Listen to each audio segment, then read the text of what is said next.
It's the 4th of March and we've come along to Hexham livestock market where they sell cows and sheep and that kind of thing.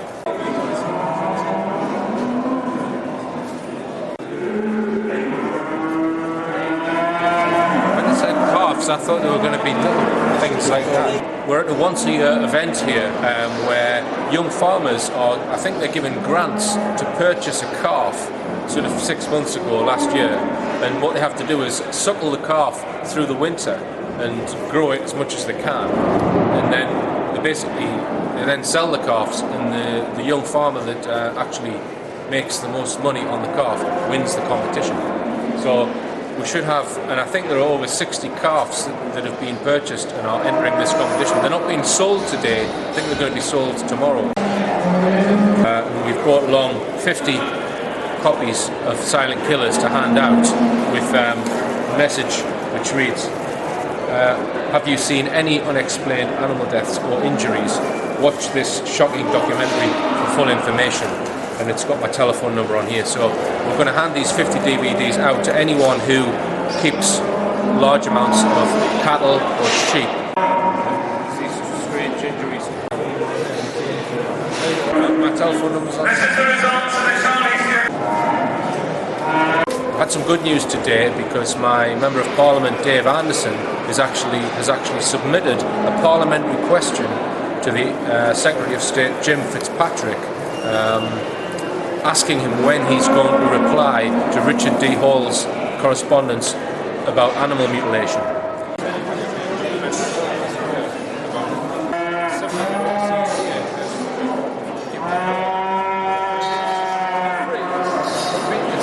My telephone number's on. Okay, right, I've handed out all 50 DVDs of Silent Killers, and it was okay until about the last 5 where I tried to give a copy to the secretary, but I didn't know it was the secretary, and he was asking all these questions, who was backing me, etc, etc, etc, and I should have asked his permission to give people DVDs. So anyway, he let me hand out the remaining ones that I had, so we're going to go to the pub because I'm bloody freezing.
We're talking with Neil Saunders, who is a researcher of mind control.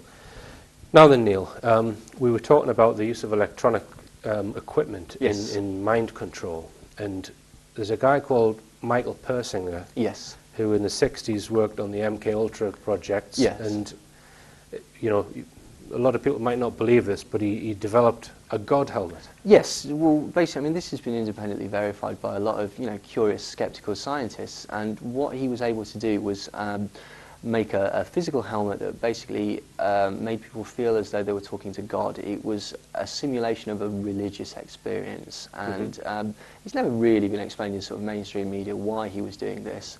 Obviously, the applications through mind control are quite strong. If you've got God telling you what to do, it's fairly difficult to disagree with him.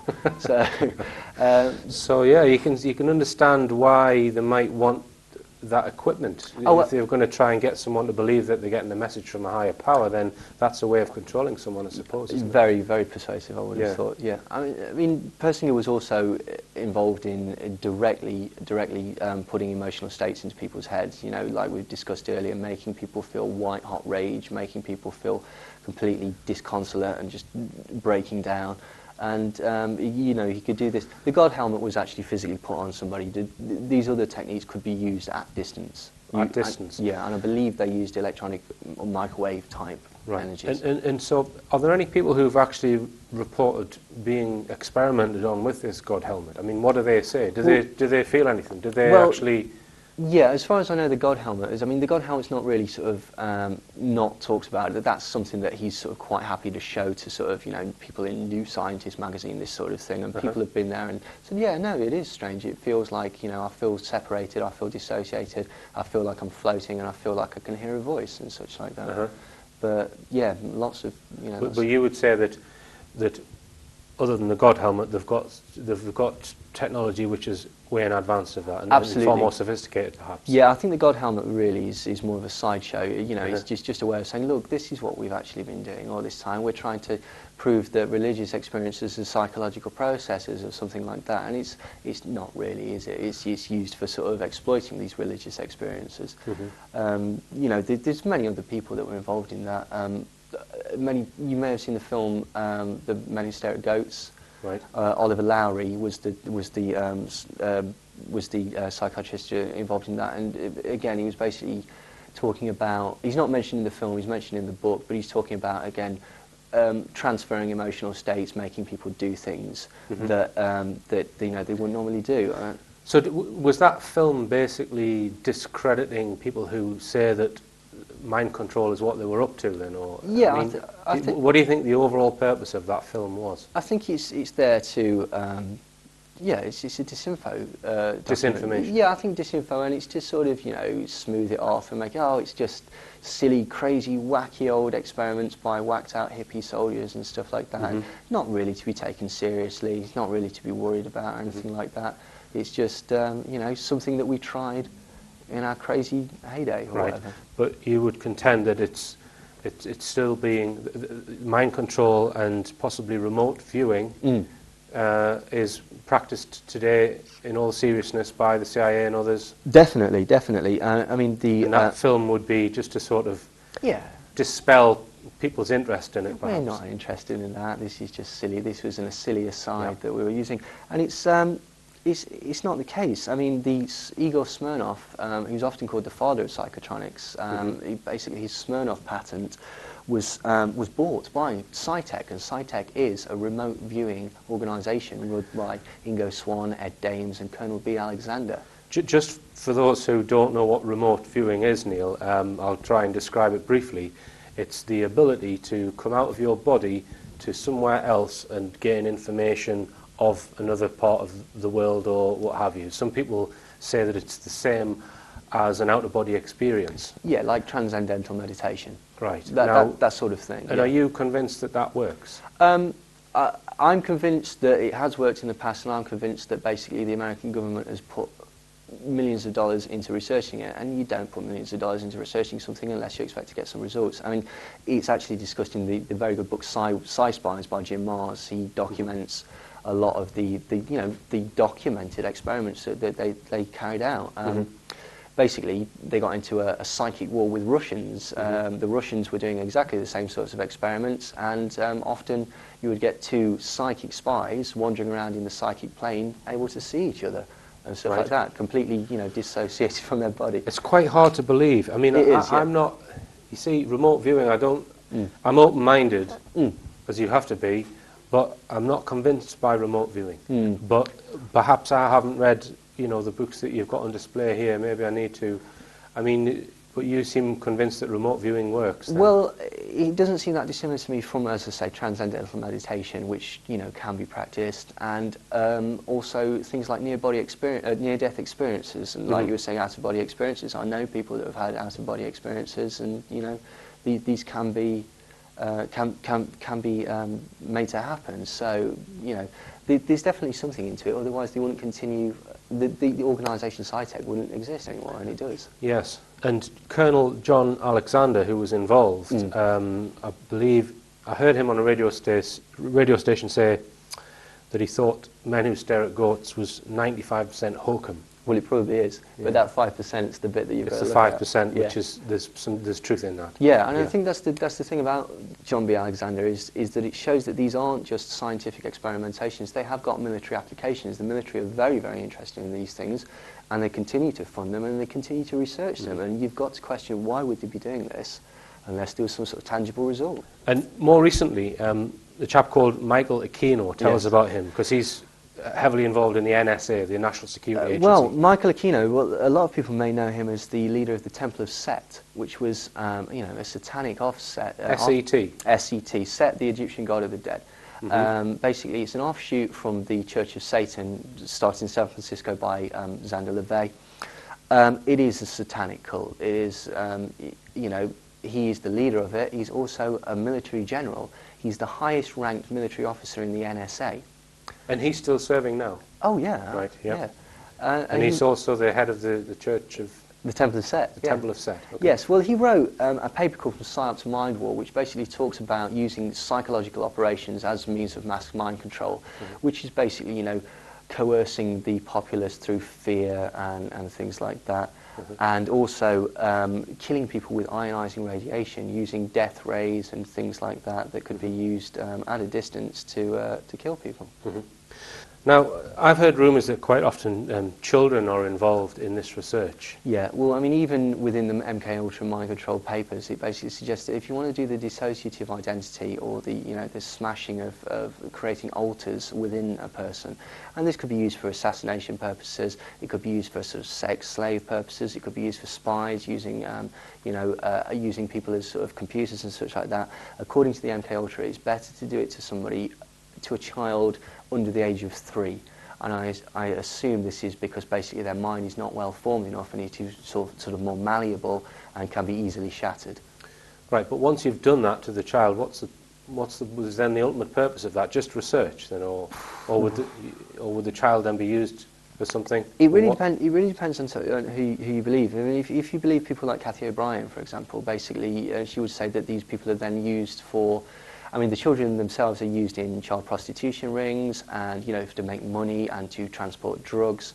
Also, basically, to use for blackmail against politicians, senators, people like that. We've got you involved in our little thing, but we've filmed you now, so there's nothing you can do about it. Yes. And basically used throughout their lives. I think that the point of making an alter out of a child is that you've got literally a blank state that you can then continually abuse, traumatise. And I mean, I've reported on the Holly Gregg case where she's been abused by people from the, in the elite or the establishment, as you would call it. Yes. And, possibly there's paedophilia going on in some of these groups. But we're not here to talk about that today. But, I mean, the Cathy O'Brien that you mentioned, I mean, her story is just phenomenal if you believe everything that she says, that she was a White House sex slave, and she's had sex with all of these top people that we all see on TV, and she seems very plausible to me. Yeah, she certainly believes it. I mean, but I think that's not that much of an isolated case. The CIA have been instrumental in creating cults, basically for that very purpose. I mean, even Michael Aquino was caught up in it. Essentially, the Temple of Set collected at the Presidio in America, the army, the military base, and there was a daycare centre there. Now, many of the children, I believe it's 65, I could be wrong about that, 65 of the children claimed that they were being used in satanic rituals and being made to perform sex acts on people, including Michael Aquino. He was actually acquitted of this, so, for legal purposes, nothing happened to him.